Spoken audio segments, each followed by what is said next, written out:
Are you a business owner or entrepreneur who's had great success in the business world, and now you want to launch a speaking career to share your message with the world?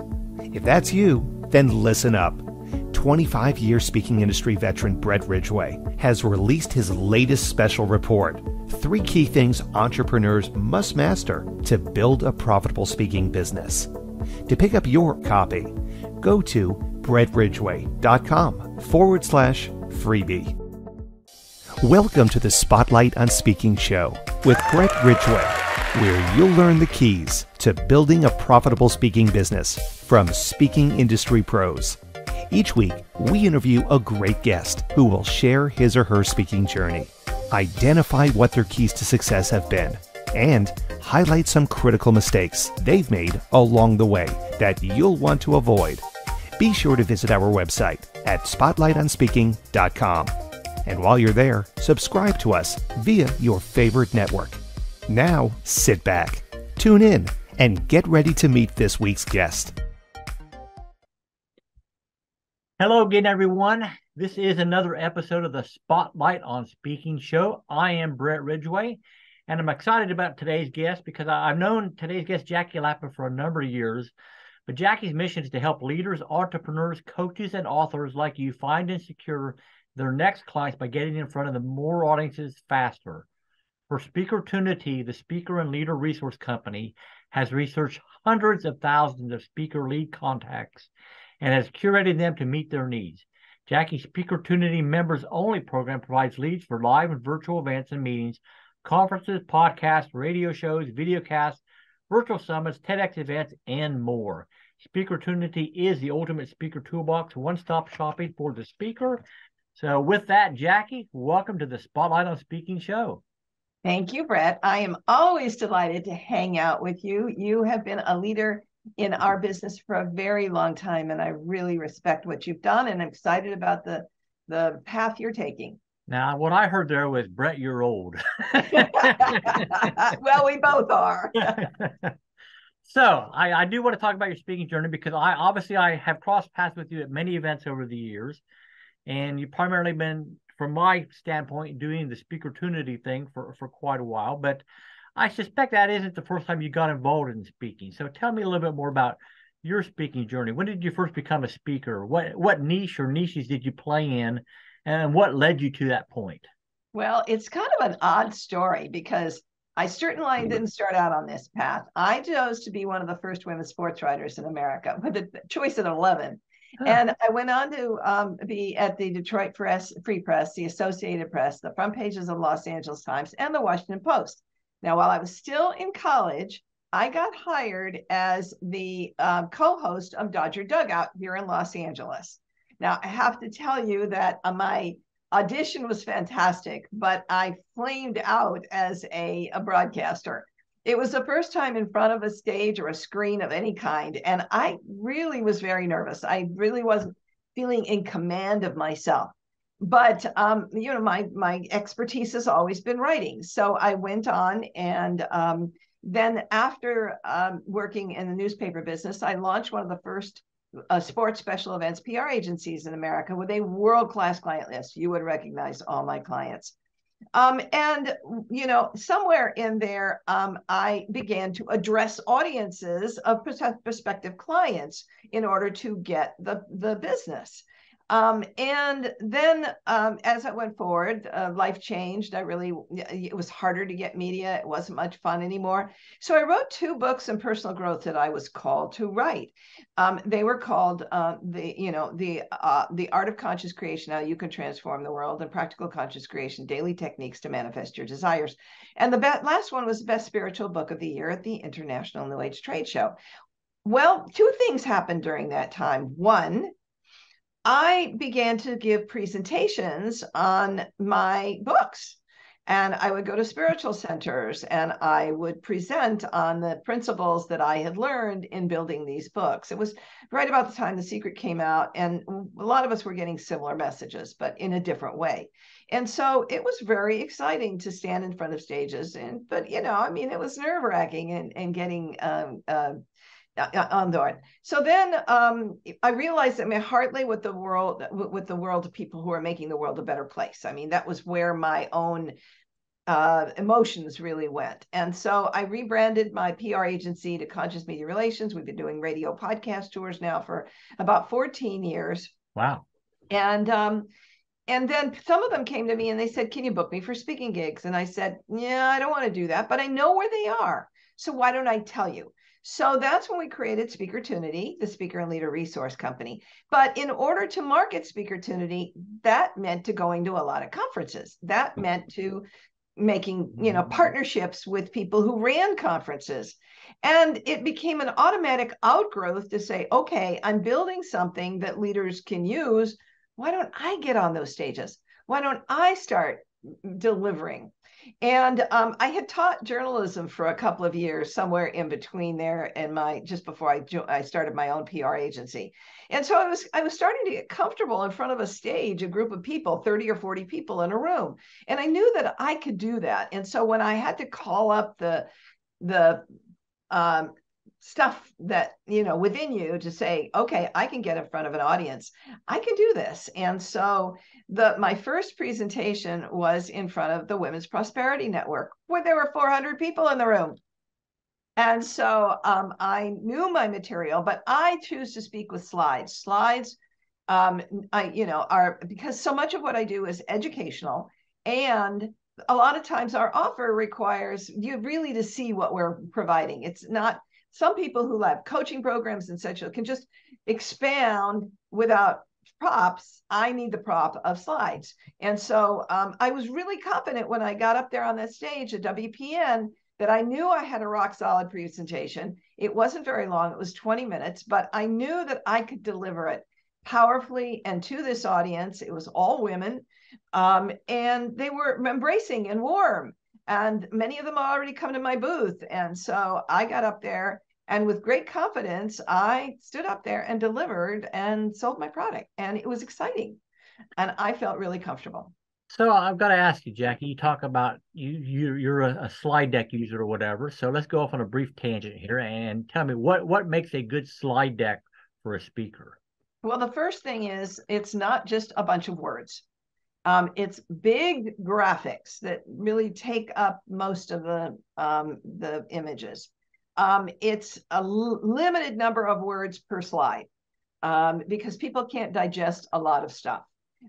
It's colorful, it's bright, it has moments where people have to stop and think, and it tells a story. It basically, it gives them a sense of who you are, where you came from, your hero's journey, and what their pain points are. You really need to express what they're suffering from.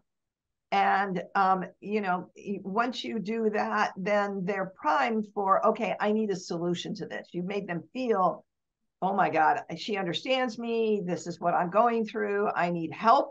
And so the slide presentation will take them on a journey from engagement, like maybe with a question, getting them engaged, to your hero's journey, to the tips and suggestions and guidance you're going to give them. It needs to have value. It needs to have lots of value, minimum of 3 pieces of teaching points.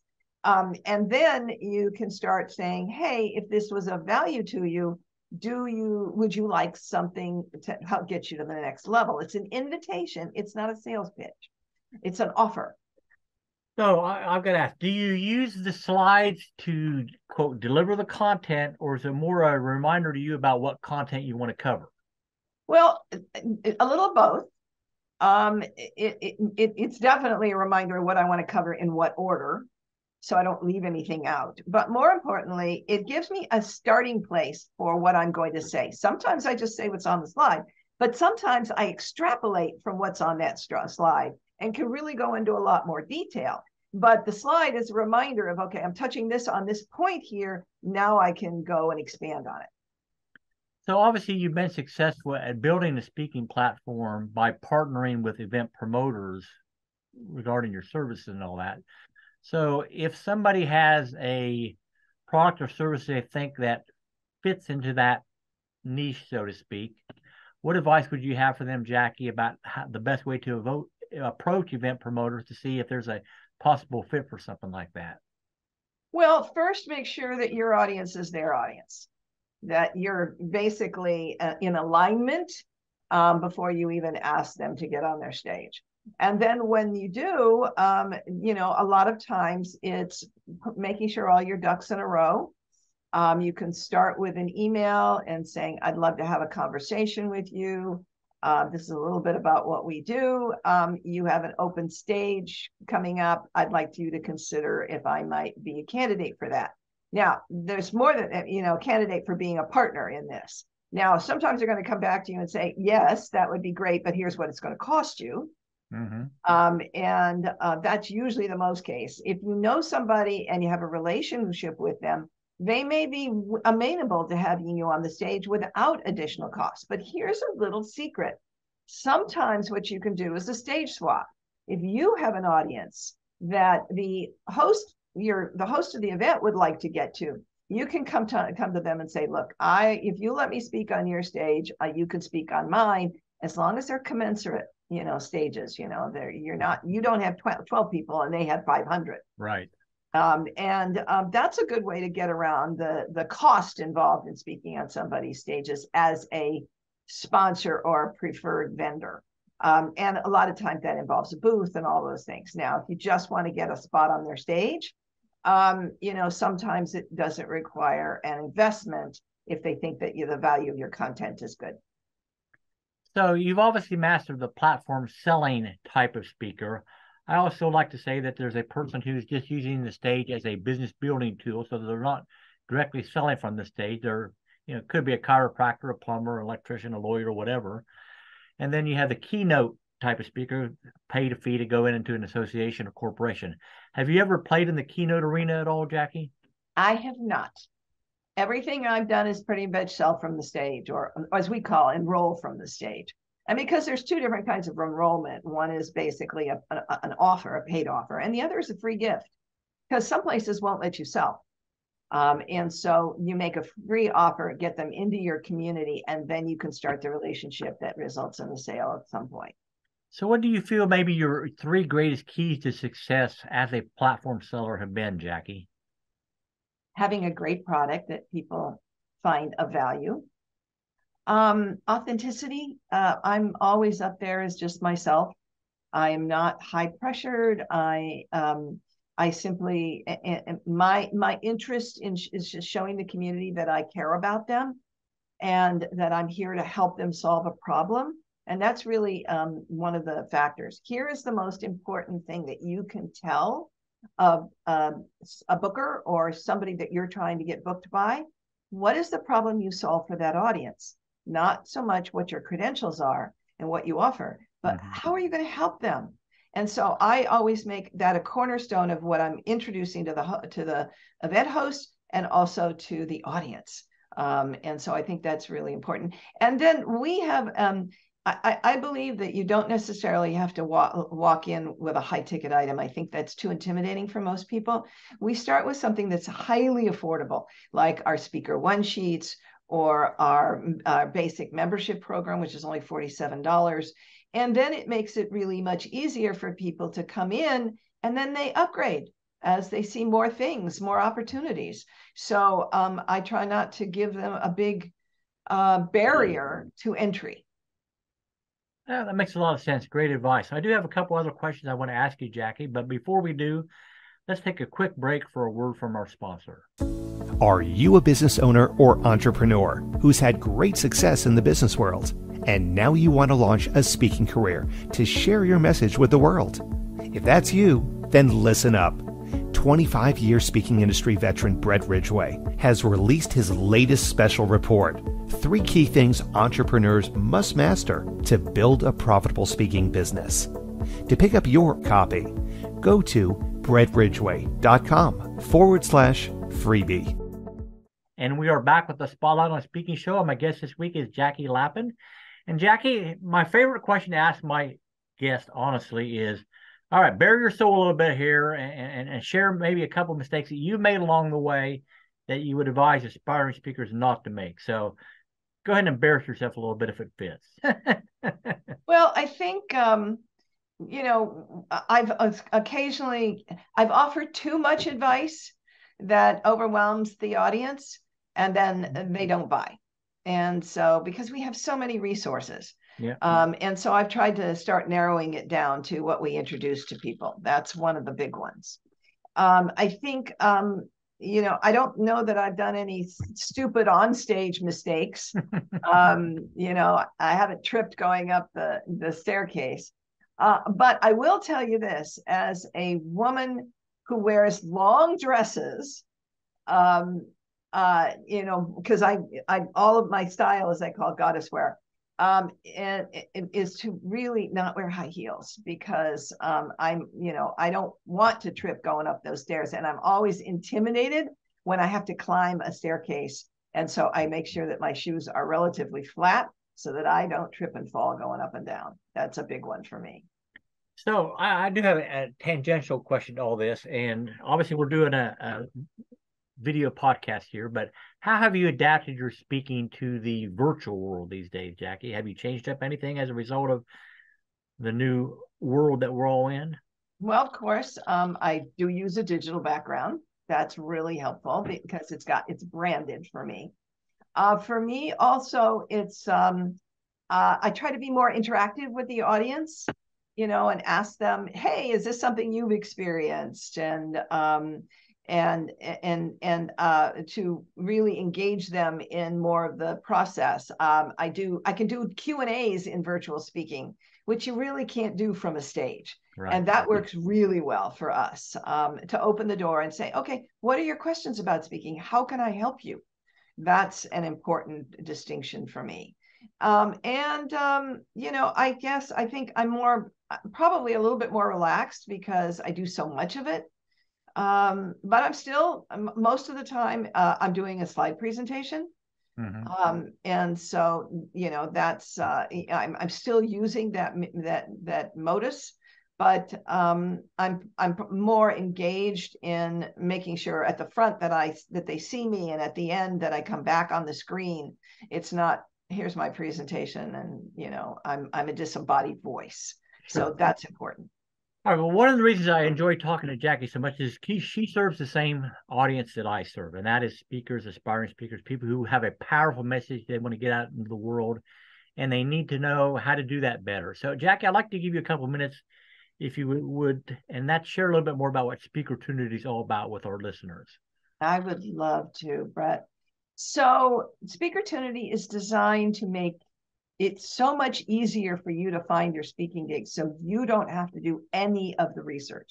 And that includes for podcasts and radio shows, virtual summits, live and virtual speaking at meetings, venues, and associations all across North America, TEDx's, conferences. We have different tools to get you right to the place that you need. And we'll give you all of the leads, of the names, phone numbers, and emails. And we also have training programs if you're going to do your own booking. And if you don't want to do your own booking, we have a strategic partner book for you, virtual assistants, that you can turn over your directories to, and they will do the pursuit for you, or fill out all those forms for conferences. We have a service called Conference Connections, where we give you 3,000 conferences a month that you can sort through or download as an Excel file, the ones that are just right in your category. We have 60 different categories. We also have regional directories, 75 regional directories in the US and Canada, so that you can narrow down the meetings, venues, and associations to your niche. Or we have niche directories, so that if you just want to talk to women's business meetings all across North America, or entrepreneurs, or healthcare professionals, or parenting groups, we've got 60 different niches. And one of the great things is we help speakers with their graphics. So we do their speaker one sheets and their podcasts and their virtual backgrounds and their speaker handouts and speaker roll-up banners. And now we'll help them with their slides.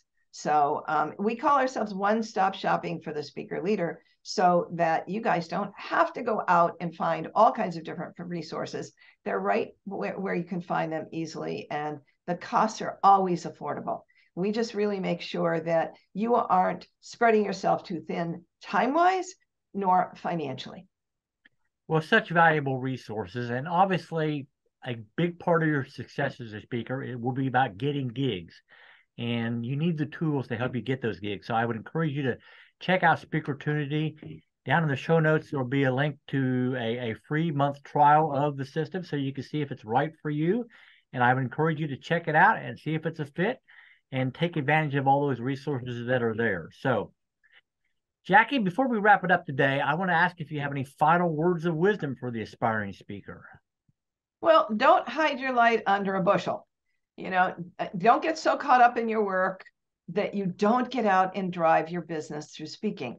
It's really critical that you carve out time in your schedule. You actually schedule 3 hours a week just to work on getting your speaking gigs. And that means, it's like making a meeting with somebody else. You're making a meeting with yourself. Carve it from your calendar so you don't miss these opportunities, because the only speakers that don't book are the ones that actually don't go out and seek those bookings. Yeah, you definitely have to take time to work on building your business and not just working in your business. So again, take advantage of those resources. This wraps up another episode of the Spotlight on Speaking show. My sincere thanks to today's guest, Jackie Lapin of Speakertunity.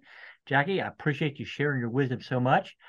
As always, if you haven't had a chance to hop on over to brettridgway.com, I would encourage you to do so. Pick up a copy of my free report, 3 Key Things Entrepreneurs Must Master to Build a Profitable Speaking Business, and getting gigs is certainly one of them, as well as my new book, How to Build a Profitable Speaking Business, will be coming out mid-March. I don't know when this episode is releasing specifically, but you will also be able to pick that up at brettridgway.com. But thank you so much again for joining us today. As always, my sincere wishes to you for the greatest of success in all that you do, and may 2023 be your greatest year yet. Everybody, take care. This has been the Spotlight on Speaking show with Brett Ridgway.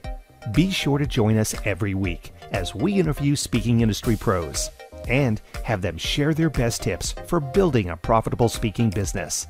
Until next week, thank you for tuning in, and remember to visit our website at spotlightonspeaking.com so you can enjoy even more great episodes like this one. While you're here, be sure to subscribe via your favorite network. We look forward to seeing you next time on the Spotlight on Speaking show. Until then, our sincere best wishes to you for the greatest of success as you work to build your own profitable speaking business.